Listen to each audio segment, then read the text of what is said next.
L'honneur militaire, puis tapis rouge pour le président Adrien Ngouegui. Président d'institution, membre du corps diplomatique et tête couronnée au sein de l'hémicycle. L'ouverture de la deuxième session ordinaire de l'année 2015 qui va se consacrer au principal à l'étude du budget général de l'État exercice 2016 a été auréolée de toute la solennité requise. Principal temps fort de cette ouverture, le discours du président de l'Assemblée nationale. D'entrée, Maître Adrien Ngouegui a rendu un vibrant hommage au général Mathieu Kérékou. Depuis l'annonce de sa disparition, j'ai cherché dans différents ouvrages philosophiques ou politiques, récents et anciens, ce qui pourrait être la meilleure définition d'un grand homme d'État et quelles en sont les plus célèbres illustrations. De cette recherche, j'ai retenu 3 traits essentiels. J'en ai d'abord retenu que seuls accèdent à cette dimension de grand homme d'État ceux qui empruntent la route que l'histoire du monde trace sous leurs yeux, tout en sachant que l'histoire est tragique. J'en ai retenu encore que seuls accèdent à cette dimension ceux qui ont su s'adapter aux circonstances en s'élevant au-dessus des contingences, au risque que leurs décisions les conduisent à leur propre perte. J'en ai retenu enfin que seuls accèdent à cette dimension ceux qui ont su se lever au-dessus de leurs intérêts personnels avec un sens aigu du bien commun. Officier putschiste d'abord, marxiste-léniniste ensuite, et enfin démocrate libéral, ni ange ni démon, le général Mathieu Kérékou est assurément le plus grand homme d'État du Bénin post-colonial. Le président de l'Assemblée nationale a fait observer 1 minute de silence en mémoire de l'illustre disparu. Dans la suite de son discours, le président Adrien Ngouegui s'est focalisé sur la prochaine élection présidentielle. Cette élection, a-t-il précisé, constitue un tournant décisif pour la jeune démocratie béninoise que chaque acteur politique doit travailler à préserver. Le 28 février 2016, les Béninois seront appelés aux urnes pour élire, à bonne date dans la transparence, je l'espère, un nouveau président de la République. Cet événement, auquel notre peuple est désormais accoutumé et attaché, à valeur de test, s'il est réussi, il constituera le couronnement de nos efforts à tous et renforcera de surcroît notre position de leader en démocratie, quoique cette position nous paraisse aujourd'hui un peu surévaluée. J'ai bon espoir que chacun de nous sera un messager et un instrument de paix pour le triomphe de la démocratie. Au-delà du budget général de l'État, d'autres dossiers seront examinés au cours de cette session ordinaire. Il s'agit notamment de ratification du projet de loi portant code pénal, du projet de loi portant code pénal, du projet de loi portant droit de grève, de la proposition de loi portant révision de la loi organique de la Haute Autorité de l'audiovisuel et de la communication, du projet de loi portant statut du barreau et du projet de loi portant statut des magistrats de la Cour suprême.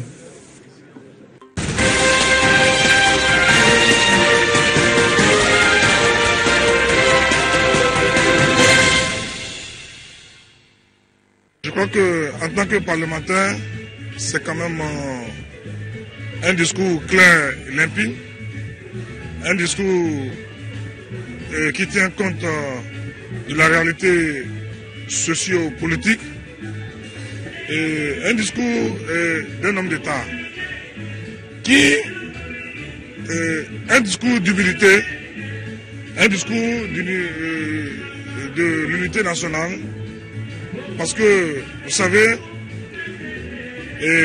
comme l'a dit Oufouet, le vrai bonheur ne s'apprécie que lorsqu'on le perd.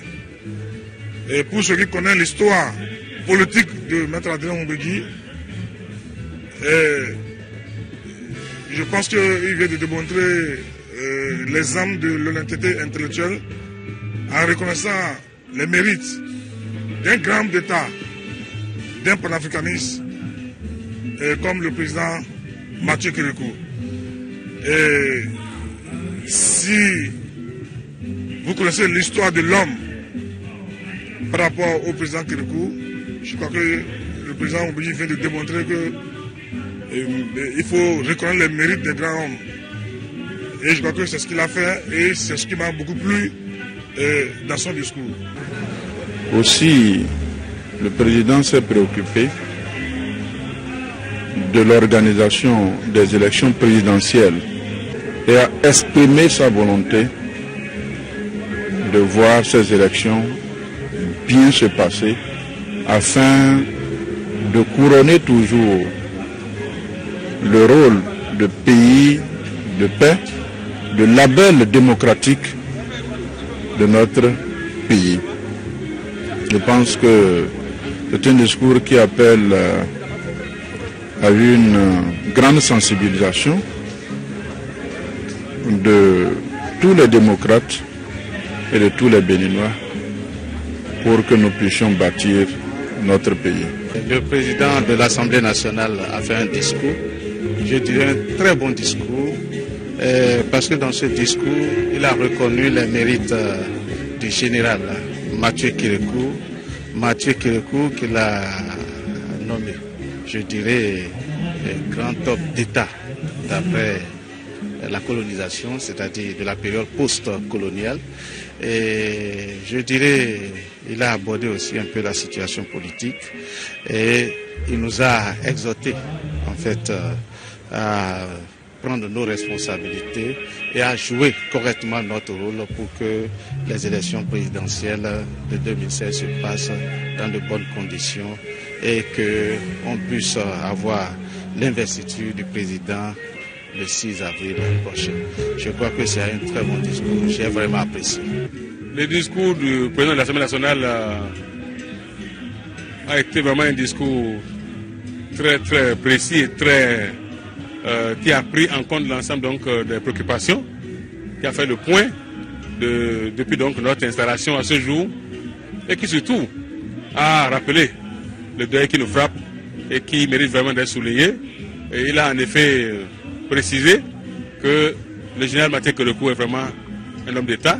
Pourquoi convaincu donc qu'il en soit ainsi, il a rappelé. Et donc l'occasion pour nous effectivement donc d'appeler donc l'attention de tout le peuple béninois sur tout ce que donc l'homme a été et assurer donc la mobilisation donc de tous pour les hommages mérités.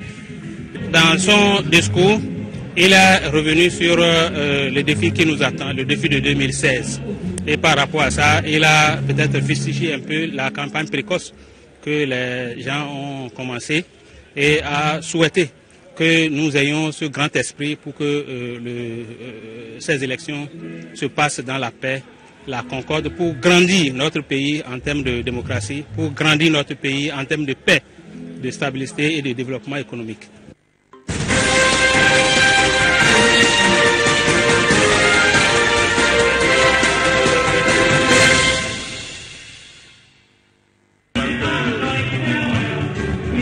Cette situation-là, elle est conjuguée au passé. L'ordre est rétabli. Je suis dans mes fonctions de président de l'AND. Et c'est pas mon père qui va le démentir. L'erreur est humaine. Il sait que je suis dans mes fonctions de président de l'AND. De l'AND ira de l'avant. Ce que je pense qu'il faut retenir de ces trois personnalités qui sont devant vous, c'est que la paix est revenue à la République. Et que nous ne voulons pas de la division dans ce pays. Il faut qu'on fasse tout pour qu'on aille aux élections dans la paix. Et que le 6 avril, il y ait nos présidents. C'est ça le truc le plus important qu'il faut dire. Et je crois que le processus est enclenché. Les sifflets à Dieu, les uns et les autres vont se calmer pour qu'on voit la fin de ce processus dans la paix. Le Toyi, c'est un ancien camarade, c'est un ancien militant. Et tout le monde sait que le président Koudé a fait ses preuves. Comme il a dit, c'est un incident.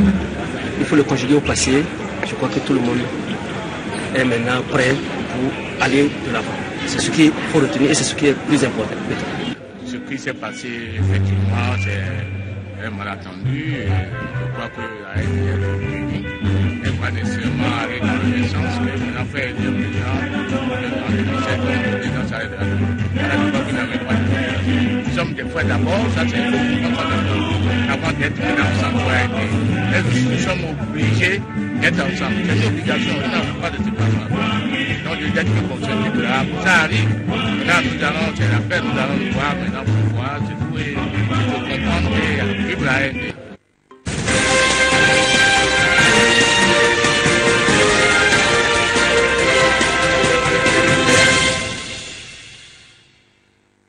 Les posters de Patrice Talon affichés un peu partout dans la salle constituent la preuve s'il en était encore besoin de l'amour que les populations d'Apapa portent pour l'homme. Elles se sont déplacées en nombre pour assister au lancement des activités politiques du mouvement pour l'éveil démocratique de l'honorable Ali Camaro.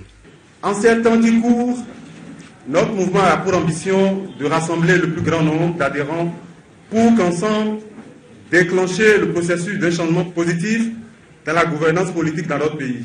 Dans ses propos liminaires, le président du comité d'organisation annonçait déjà la position du MED. C'est avant tout un tableau assez sombre de la situation sociopolitique du pays que le président du mouvement va dresser à l'entame de son allocution. Vous n'êtes pas sans savoir que la gouvernance de ces 10 dernières années a mis à mal les forces vives de notre société. Tout le monde est dans un océan de désespoir. Face à ce tableau sombre, nous avons décidé d'unir nos forces. Nous appelons l'opinion internationale à témoin, tout en disant à l'unanimité non aux abus. Nous ne voulons plus qu'un seul Béninois soit contraire à l'exil, car la reine peut empoisonner le climat de paix en attisant le feu des rivalités et de l'intolérance. Ali Camaro fait subtilement allusion au relevé du dernier conseil des ministres qui plongerait l'homme d'affaires dans la tourmente. Mais les mouvements venus nombreux en soutien au MED restent imperturbables à l'image des férus de Patrice Talon. Il faut que nous fassions de la publicité gratuite. Je le dis, je le répète, le Béninois n'aime pas qu'on martyrise. Parce que je sais que le boss sera dit, Patrice Talon ne va pas fuir. La vision de développement de Patrice Talon cadre parfaitement avec les principes du MED, dont le soutien à l'homme est irréversible en raison de son profil. Ce candidat est un homme de grande probité, pétri d'expérience et fin connaisseur de la chose politique. Il connaît le Bénin pour avoir côtoyé le monde politique. Il a une maîtrise des milieux économiques et d'affaires. Son goût pour la liberté, l'égalité, le pardon et la réconciliation n'est plus à démontrer. Malgré sa puissance économique, il est d'une grande humilité. Courageux et déterminé, Patrice Talon serait pour le MED le seul candidat à avoir dévoilé les grandes lignes de son projet de société. Lequel projet rencontre l'assentiment des populations de la 15e circonscription électorale qui se mettent déjà en ordre de bataille pour lui garantir la victoire en février prochain.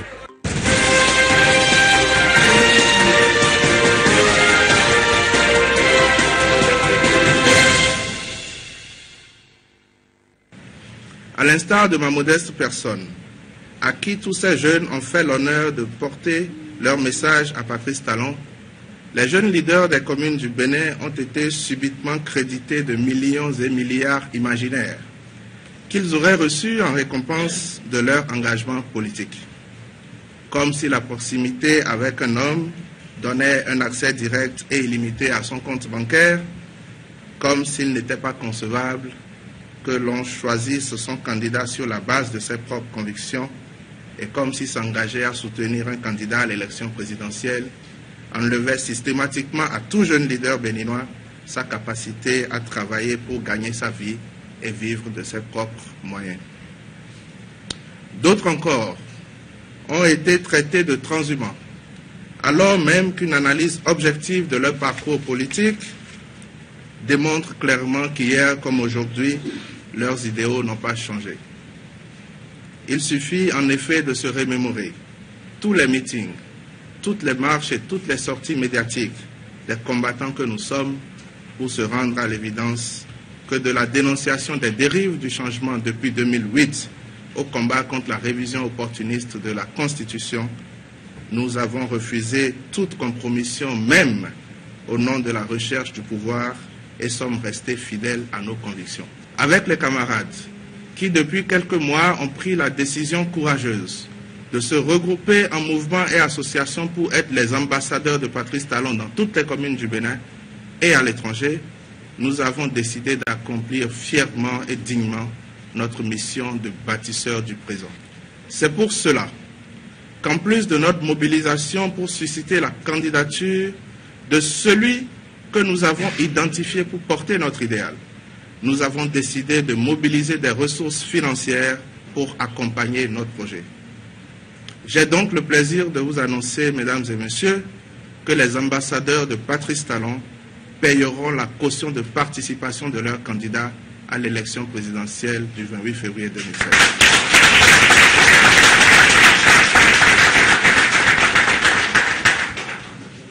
Cette action, qui sous nos cieux est inhabituelle et peut être perçue comme une mise en scène, est tout à fait légale et se pratique sous d'autres cieux au profit de candidats bien plus fortunés que le nôtre, et ceci depuis de très longues années.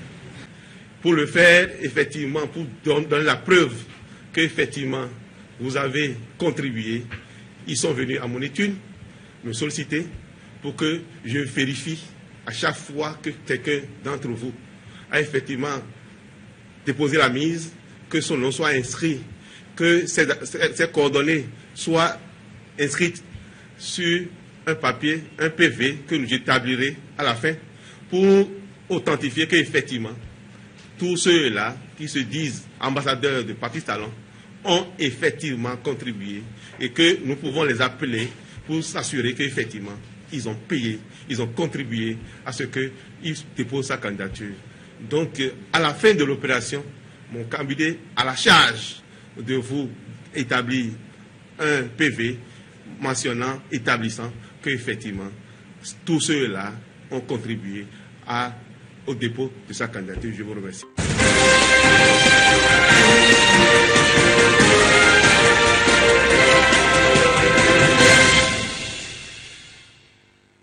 Situation délétère à la mairie de Glazoué. Les populations sont toujours sur pied de guerre en ce qui concerne l'installation du chef d'arrondissement central de Glazoué. Elles ont investi très tôt ce matin l'hôtel de ville de Glazoué pour empêcher la cérémonie d'installation de Patrice Ahovi telle que programmée par les autorités préfectorales. Je suis en train d'appeler les gens.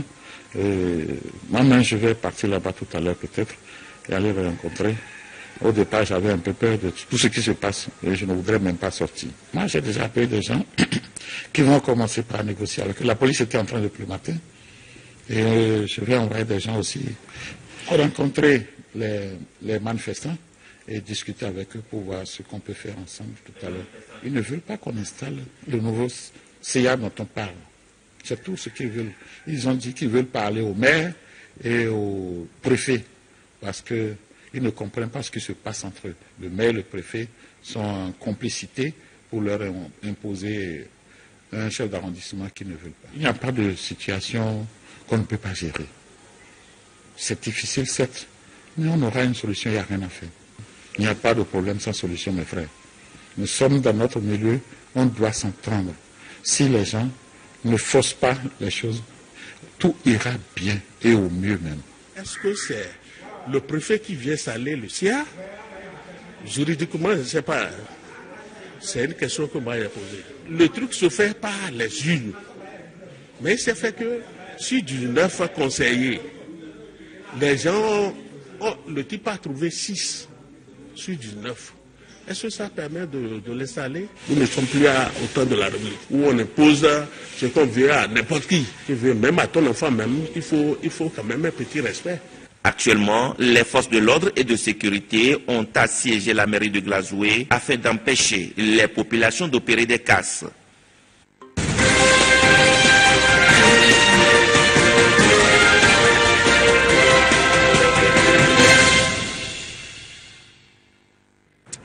Le général Mathieu Kérékou est un grand homme pour nous autres. Un grand homme de paix, un véritable patriote qui a milité pour le bien-être de ce pays, pour le bien-être de tous ses fils, pour l'union de la nation. Nous sommes, en tant que Béninois, citoyens, nous sommes tous en deuil. Car le père de la nation a décidé, Dieu l'a rappelé. Mais au-delà de cela, l'Agence nationale pour l'emploi a été créée en 2003 et a commencé sa mission en 2004. Vous comprenez que c'est le président, le général Feu Mathieu Kérékou qui a créé cette agence, et nous autres qui aidons ou qui accomplissons la mission de l'agence aujourd'hui, nous avons trouvé important et opportun de venir ici lui rendre hommage. J'ai pris service dans ces mains en 82 en tant que paramilitaire sous-officier supérieur. Il est revenu 5 ans après la conférence nationale nous retrouver dans l'état dans lequel il nous avait laissés. Et je crois qu'avec lui, les 10 ans qu'on a eu à passer, ceci a permis à toutes les forces paramilitaires, donc douane, police, eaux et forêts, de faire une reconstitution correcte de leur carrière. Et vous voyez, aux côtés des militaires, lorsque ces genres d'actions se posent, ça ne peut qu'amener et renforcer la paix. Donc voilà l'une des actions du général Mathieu Kérékou. C'est notre père, et au-delà de ça, nous devons nous dire que tout ce qui nous reste, parce que sans cette paix, il n'y a pas de développement. Et c'est au nom de toute la famille que nous avons fait le déplacement de Parakou pour venir de vive voix souhaiter nos condoléances à la grande famille Kérékou. C'est vrai, en dehors de tout ce qui lie les deux familles, le général Mathieu Kérékou est un homme d'État qui a incarné la paix. Et comme vous devez le constater, c'est celui-là, après sa mort, qui a marqué tout le peuple béninois, du nord au sud, de l'est à l'ouest. Ça veut dire pour nous, la famille, Kérékou n'est pas mort, Kérékou est encore vivant. Sentiment de profond regret et de fierté. Fierté d'avoir connu à la tête de notre chère patrie un tel homme, un tel grand mécanicien de la paix, un tel génie. Mathieu Kérékou, ce fut un grand homme d'État, pétri d'une humilité débordante, qui a l'art de se sacrifier pour les autres, comme en 1990.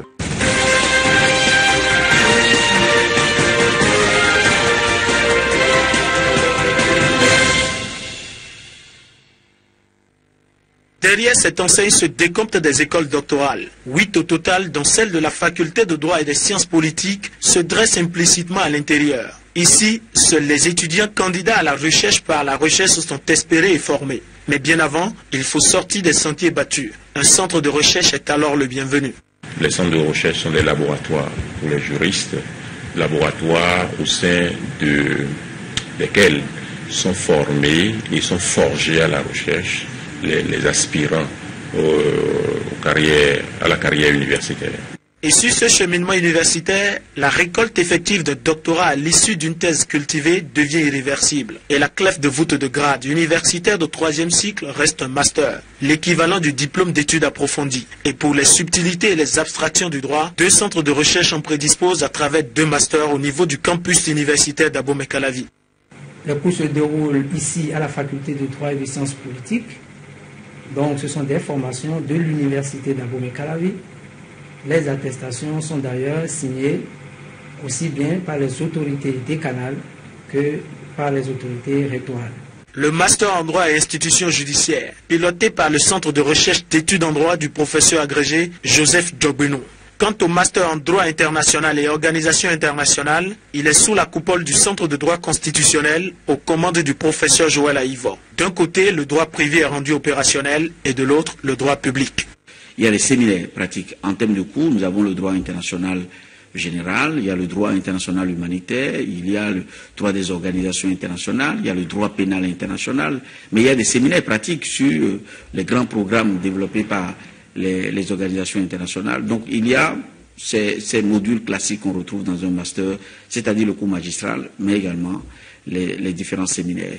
Dans cette salle en attente d'une 40aine d'auditeurs au plus, s'élève encore un brin de solennité pour des cours magistraux et des séminaires pratiques. Des cours en harmonie avec les règlements pédagogiques de l'université d'Abomey-Calavi sont donc distillés par des professeurs de haut vol pour une carrière universitaire ou une profession de belle facture. Après nous, ce n'est pas nous-mêmes, ce sont les autres. Et donc ce que nous faisons à l'université, c'est recruter, former pour qu'il y ait beaucoup d'autres enseignants et beaucoup d'autres enseignants de qualité meilleure que nous autres. Travailler pour le Master Droit International et Organisation Internationale, pour le compte des Nations Unies, pour le compte des organisations de la sous-région, la CEDEAO, l'Union africaine, l'UEMOA, mais également pour tous les programmes internationaux qu'il y a à Cotonou, le programme des Nations Unies pour le développement, l'UNICEF, le HCR, et dans l'administration publique, dans l'administration de l'État, le ministère des Affaires étrangères, les chancelleries de notre pays. 3 promotions sont déjà livrées sur le marché. Les inscriptions sont déjà ouvertes pour la nouvelle.